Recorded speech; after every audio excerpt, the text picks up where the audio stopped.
situação que o país atravessa venha a comprometer nossas instituições democráticas e tradições cristãs. Pela emancipação econômica, pela justiça social e ao lado do povo, pelo progresso do Brasil. O senhor presidente da República deixou a sede do governo. Deixou a nação acéfala.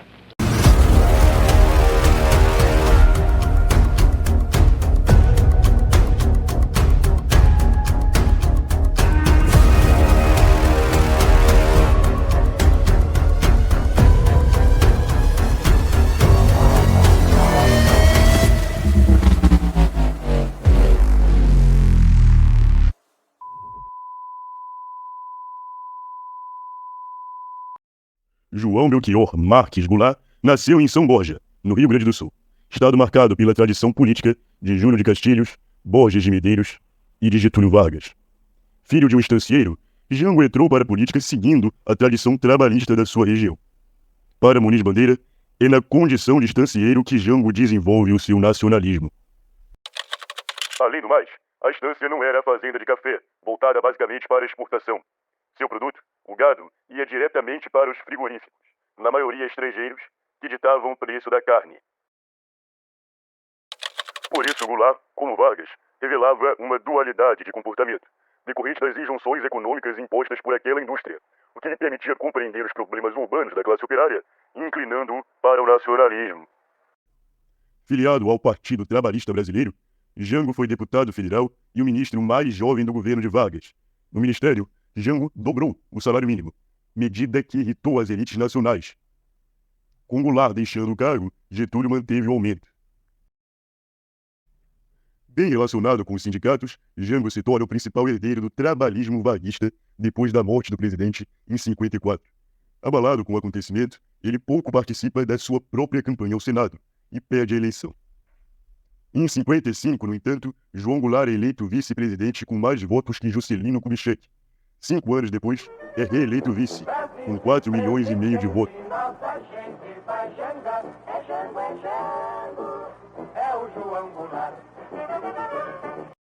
Jânio Quadros, presidente eleito com a ajuda da UDN de Lacerda, teve uma passagem mal sucedida pelo governo.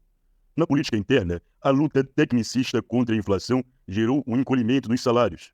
A Instrução 204 da Superintendência de Moeda e de Crédito fazia o custo de vida crescer, e Jânio ficava cada vez mais impaciente com o Congresso Nacional. No dia 25 de agosto, 7 anos depois da morte de Vargas, Jânio assina uma carta de renúncia. Forças terríveis levantam-se contra mim.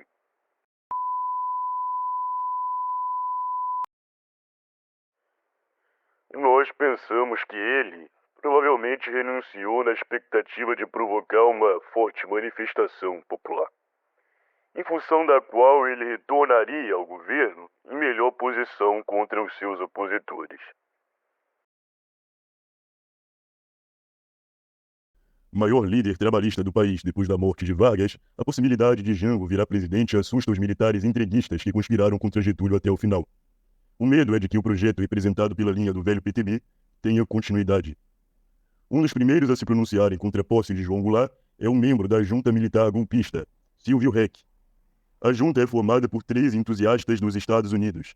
Além de Reck, lá estão Odílio Denis e Grum Boss. Enquanto traidores dos interesses brasileiros se mobilizam para impedir a posse, Ranieri Mazzilli ocupa a presidência da República. Os 3 militares escrevem, no dia 30 de agosto, um manifesto contra a posse. No cargo de vice-presidente, sabido é que usou sempre de sua influência em animar e apoiar, mesmo ostensivamente, movimentações grevistas promovidas por conhecidos agitadores. E ainda há pouco, como representante oficial em viagem à União Soviética e à China comunista, tornou clara e patente sua incontida admiração ao regime desses países, exaltando o êxito das comunas populares. O senhor João Goulart constituir-se-á, sem dúvida, no mais evidente incentivo a todos aqueles que desejam ver o país mergulhado no caos, na anarquia e na luta civil.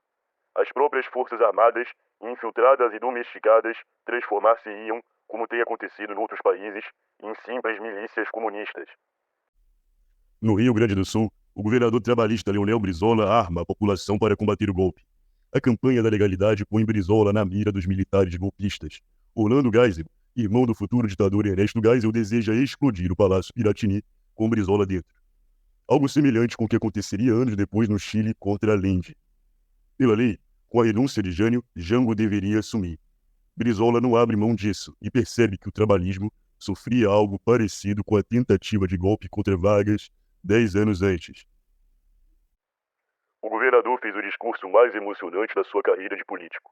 Os inimigos imperiais iriam bombardear o Piratini e ele convocava todos para defender a legalidade ameaçada. Marino Boeira, em A Última Utopia. O povo se mobilizou em torno da campanha. O Palácio Piratini foi rodeado por civis nacionalistas que resistiram ao americanismo dos militares defensores do capital estrangeiro. A campanha recebe apoio do legalista José Machado Lopes, comandante do Terceiro Exército. A posse de Jango é garantida. A Operação Mosquito, que pretendia abater o avião que transportava Goulart, foi abortada. O Congresso determina que João Goulart deve assumir, mas sob o parlamentarismo. Assim, seus poderes ficariam limitados. Brizola se revolta e propõe marchar até Brasília com o Terceiro Exército. Jango prefere não radicalizar. Todo esse esforço para você virar rainha da Inglaterra? O parlamentarismo agora é o mesmo golpe, em termos civis, que os militares tentaram dar. Durante o período em que vigorou o parlamentarismo, o governo teve 3 primeiros ministros: Tancredo Neves, Bruchado da Rocha e Hermes Lima. O gabinete de Tancredo era profundamente nacionalista e enfrentou com força os grandes interesses norte-americanos no Brasil. O ministro de Minas e Energia, Gabriel Passos, derrubou todas as concessões ilegais de jazidas feitas à poderosa Hanna Company. Além disso, as relações diplomáticas com a União Soviética foram retomadas graças ao ministro Santiago Dantas, que estabeleceria uma política externa independente dos Estados Unidos. Com o gabinete de Hermes Lima, o jovem Darcy Ribeiro se torna ministro da Educação. Celso Furtado também assume como ministro. Nesse momento, Furtado desenvolve o Plano Trienal. Enquanto ainda vigorava o parlamentarismo, Jango conseguiu fundar a Eletrobras, empresa cuja criação foi impedida pela pressão do capital nacional e estrangeiro sobre o governo de Getúlio Vargas. O plebiscito para escolher entre presidencialismo ou parlamentarismo aconteceria apenas em 1966, mas Jango consegue antecipar para o dia 6 de janeiro de 63. João Goulart sai vitorioso. Mais de 76% dos eleitores optaram pelo presidencialismo. Com seus poderes restituídos, Jango começa a batalha para implementar as tão sonhadas reformas de base. As chamadas reformas de base conquistariam uma transformação estrutural do Brasil. A mais conhecida delas, a agrária, gera pânico entre as classes dirigentes. Embora a burguesia industrial possa se beneficiar de uma reforma agrária capitalista, ela tem medo de que algo semelhante aconteça com as fábricas.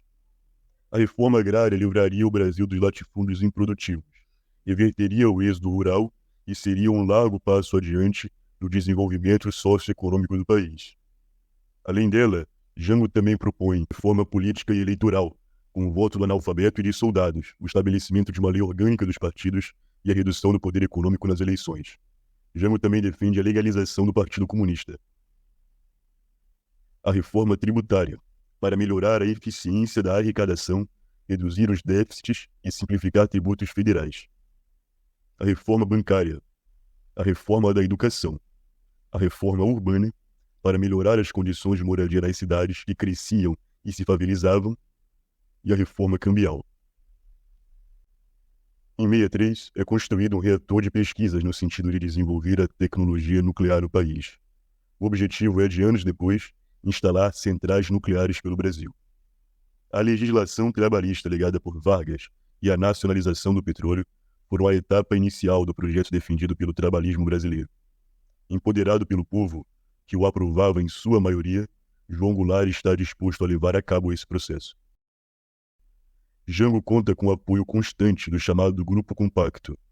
Já o seu cunhado, o governador Brizola, radicaliza e pressiona o presidente a implementar o mais rápido possível as reformas.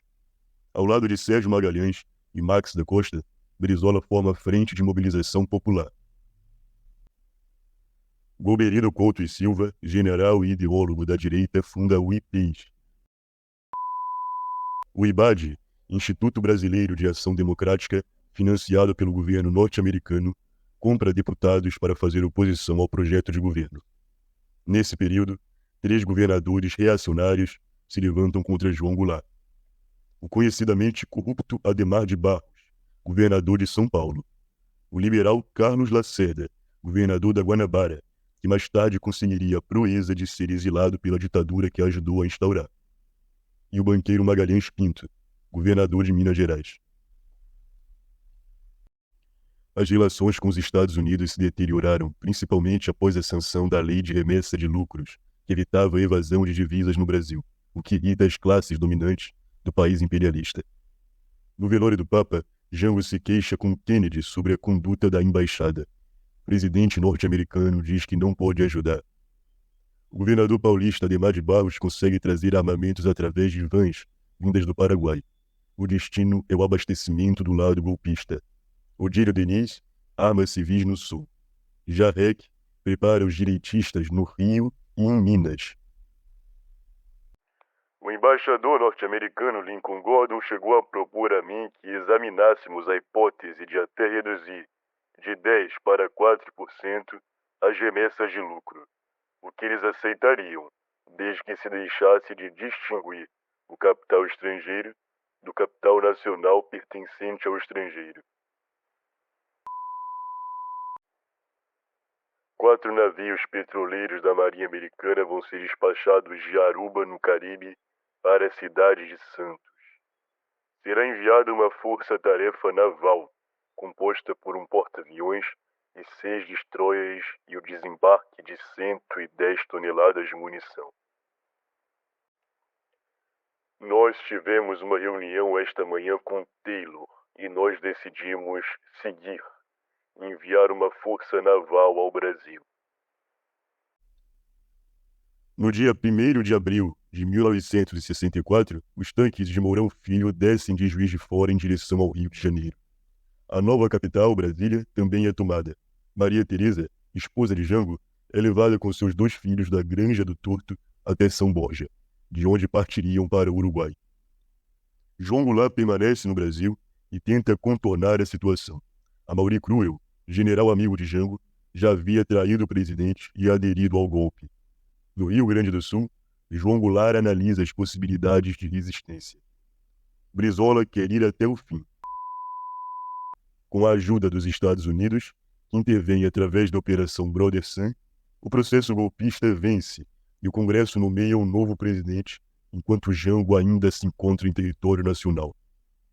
Goulart decide preservar a vida do povo brasileiro e a integridade do seu território. Parte, enfim, para o exílio, do qual nunca voltou.